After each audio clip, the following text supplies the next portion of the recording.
هذا الكائن لا يسكهوبين إلا لقوا شعترين أيوه مادة يقصل كأوكريا لقربوا dadku markay qoslaan ama sacbiyaan la sii kala qaadanayo lagu dhawaaqayo kelimad Ilaahay jalla wa ala ka caraysiya haye waa waxa maanta aadka noogu batay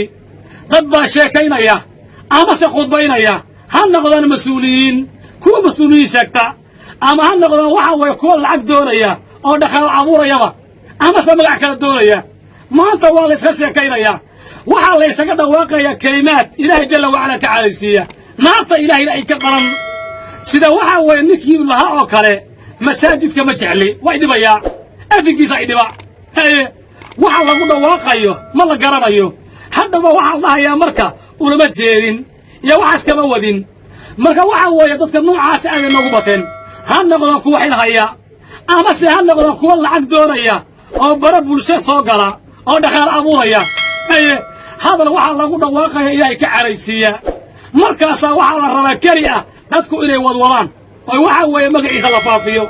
inta waxa ka raba kaliya in magaciisa meelaha la wadwado haye waxa la oranaya rasuulka Allah sallallahu alayhi wasallam inna al-'abd la yatakallamu bil kalimatin min saqadi Allah la yulqi laha balan yahwi biha fi jahannama hadaba waxa isaga dhawaaqaya kalimo waxdana oo san kala hayn wa iska dhahaya u bas haye hadawna waxa uu dhacaya jahannamo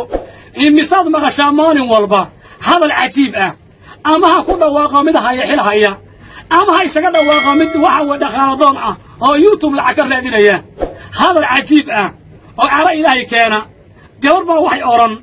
aabay way kufsaday waxay soo galin baraha bulshada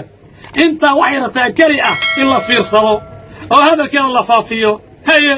hadalkana wuxuu ku tuuraya cadaabka Allah subhanahu wa ta'ala maantana waxa way hadalka waa la iska dhahaya kali ah wax dan ay mulada midna laga malahan wuxuu dhahayaa rasuulka Allah sallallahu alayhi wasallam isagoo tilmaamaya carabada waxyaabaha laga sheegayo in lagu narmudanayo carabku inuu yahay midka ummadda dadka naarta galiya wuxuu tilmaamaya rasuulka Allah inuu mucaad weydiiyay mucaad inuu ku yiri rasuulka Allah carabada waxaan ka sheegno miyana loo qabanaya markaasuu ku yiri rasuulka Allah sallallahu alayhi wasallam fakiradka ummuka ya mucaad oo hooyada ku weydaye hal yakubbu an-naasa fi an-naari ala wujuhihim أو على مناقرهم إلا حسائد ألسنتهم هاي معاذ وهويدا كويداي dadka naarta ma waxa lagu tuuraa waji ama waxa way saqaroor illa wax carabku kale mooyaane carabka marka waxa laga sheegayo waa in la iska hubiyo dhaqaale lagu doonayo iyo magaca lagu helayo iyo ha lagu sacbiyo iyo waqtiga aad nool wax yar weeyaan hadda waxa ku sugaya naarta Ilaahay lagu tuuro waji lagu tuuro marka waxa la rabaa Ilaahay laga baxo